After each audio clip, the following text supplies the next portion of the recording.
বিসমিল্লাহির রহমানির রহিম। Medical admission question solving ক্লাসে সকলকে স্বাগতম। সুপ্রিয় শিক্ষার্থীবৃন্দ, আজকে আমরা মেডিকেল অ্যাডমিশন বিডিএস অর্থাৎ ডেন্টালে 2021-22 শিক্ষাবর্ষে পদার্থবিজ্ঞান চলতড়িৎ এর বর্তনী টপিকসের উপরে যে সিকিউরিটি এসছে যে প্রশ্নটি এসছে সেটি সলভ করব। শুরুতে আমরা প্রশ্নটি দেখে নিই। আমাদের সামনে যে প্রশ্ন আছে এটি বলা হচ্ছে যে 3 ভোল্ট পরিচালক শক্তি সম্পন্ন বর্তনীর অভ্যন্তরীণ রোধ 0.2 ওহম। 4 ওহম মানের দুটি রোধ সমান্তরালে এবং 3 ওহম মানের একটি রোধ তাদের সাথে শ্রেণীতে সংযুক্ত আছে। বর্তনীর মূল প্রবাহ কত? প্রশ্নটি এসছে বিডিএস 2021-22 শিক্ষাবর্ষ। তো প্রশ্নটা আমরা একটু অ্যানালাইসিস করে নিই। আমাদের একটা সার্কিট এর কথা বলা হয়েছে যে সার্কিটের পরিচালক শক্তি হচ্ছে 3 ভোল্ট। তাহলে আমরা এরকম একটা সার্কিট তৈরি করে নিই। আমরা ধরে নিচ্ছি এই হচ্ছে আমাদের তড়িৎ উৎস এবং এখানে এর যে ভ্যালুটা পরিচালক শক্তি সেটা দেওয়া হচ্ছে 3 ভোল্ট। এই বর্তনী বা সার্কিটে প্রথমে এই যেটি করা আছে সেটি হচ্ছে দুটি রোধ সংযুক্ত করা আছে এবং বলা হচ্ছে যে এই সার্কিটের অভ্যন্তরীণ রোধ আর অভ্যন্তরীণ রোধকে আমরা ছোট হাতের আর দ্বারা লিখি। সেই আর এর একটা ভ্যালু দেওয়া আছে সেটা হচ্ছে 0.2 ওহম, এরকম একটা ভ্যালু দেওয়া আছে। আর এই সার্কিটে দুইটা রোধ আমাদের যুক্ত করা আছে, যে দুইটা রোধ আছে আমাদের প্যারালাল সংযোগে। প্রথমেই আমি ধরে নিচ্ছি এটা হচ্ছে আমাদের 4 ওহম মানের একটি রোধ, আরেকটা রোধ আমাদের সামনে দেওয়া আছে সেটার মান হচ্ছে 4 ওহম রোধ।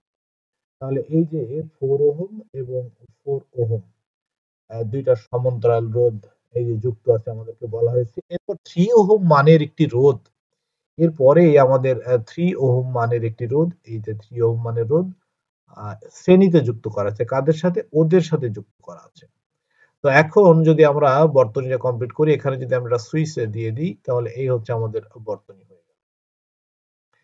এই সুইচ যদি আমরা অন করি তাহলে এখান থেকে আই পরিমাণ কারেন্ট আমাদের বের হবে।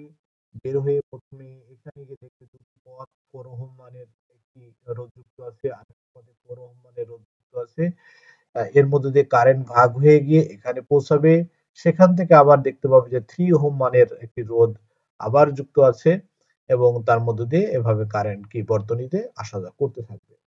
তো আমার যে প্রশ্ন এইখানে যে বর্তনীর মূল প্রবাহ কত, অর্থাৎ বর্তনীর যে কারেন্ট প্রবাহিত হচ্ছে মূল কারেন্ট, সেই কারেন্ট আই এর ভ্যালুটা কত?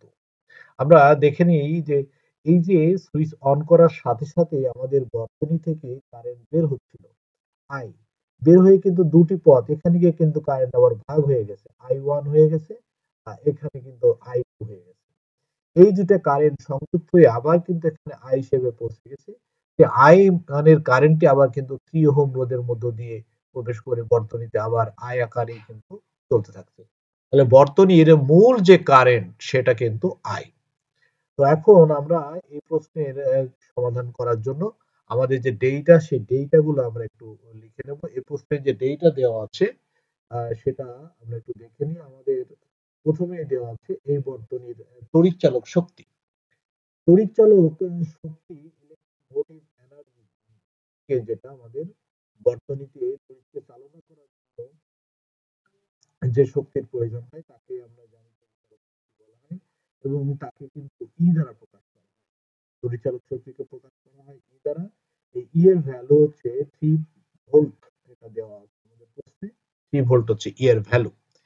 এরপর এই বর্তনীর অভ্যন্তরীণ রোধকে ছোট হাতের কিন্তু আর দ্বারা প্রকাশ করা হয়, কারণ এটা হচ্ছে ইন্টারনাল রেজিস্ট্যান্স, যেটাকে আমরা বলি স্মল আর দিয়ে লেখা হয়। সেই স্মল আর এর ভ্যালু কিন্তু দেওয়া আছে 0.2 ওহম।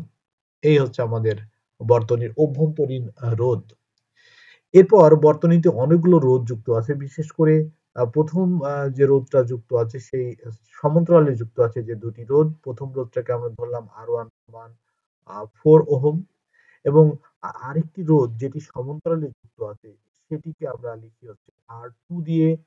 যার ভ্যালু কিন্তু হচ্ছে 4 ওহম।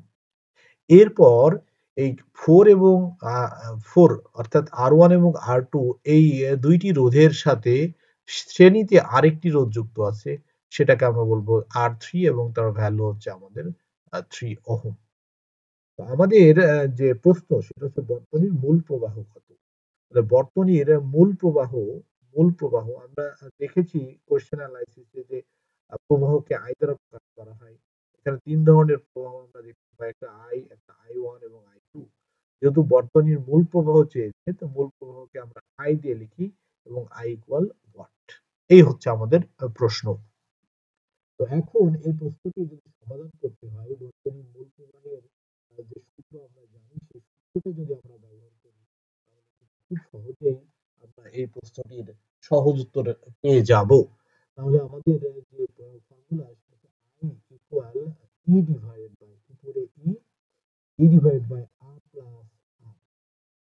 এই যে এখানে আই এর ভ্যালু আমরা বের করব, ই এর ভ্যালু কিন্তু দেওয়া আছে, স্মল আর এর ভ্যালু দেওয়া আছে, বাট আর যেটা সেটা কিন্তু এখানে আমরা দেখতে পাচ্ছি না। এই আর কিন্তু হচ্ছে তুল্য রোধ।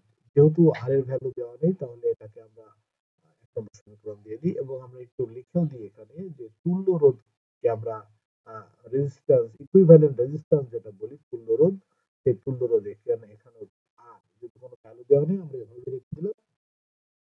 এখন ওই বর্তনীতে আমরা যেখানে ইয়ে করছিলাম করেছিলাম, আরেকবার একটু যদি দেখি, তাহলে দেখতে পাচ্ছি যে এখানে দুইটা রোধ আছে সমান্তরালে এবং এখানে আছে কি শ্রেণীতে।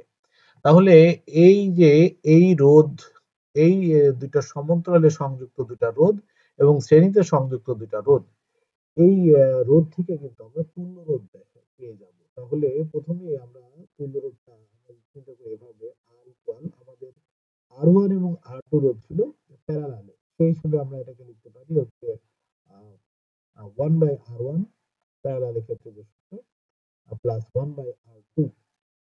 এই দুটো যেহেতু আমাদের প্যারালালে আছে, সুতরাং আমরা প্যারালাল সংযোগ দিয়ে দিলাম এবং R3 রোধটা আমাদের আছে শ্রেণীতে আছে, সুতরাং এটাকে আমরা R3 আকারে রেখে দিলাম।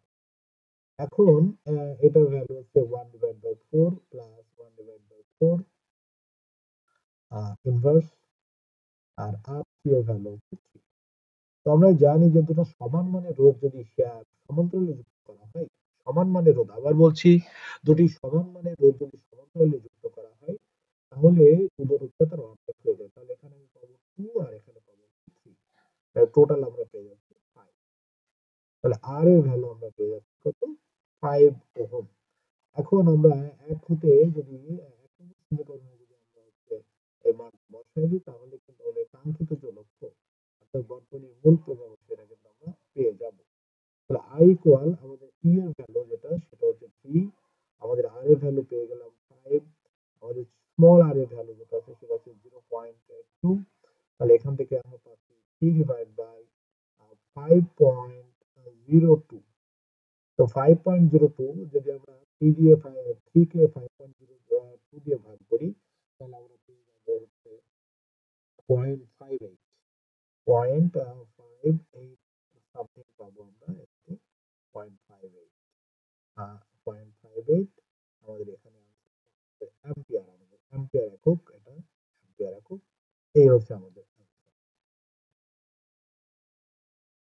হয়ে গেল আমাদের বর্তনীর মূল প্রবাহের যে সূত্র, সেই সূত্র ব্যবহার করে আমাদের যে ডেটা গুলো ইনপুট করেছি ফর্মুলাতে, সে ফর্মুলা ব্যবহার করে ক্যালকুলেশন করে আমরা ফাইনালি বর্তনীর মূল প্রবাহ পেয়ে গেলাম 0.588 বা সামথিং এরকম কিছু, অর্থাৎ আই সমান 0.58 অ্যাম্পিয়ার।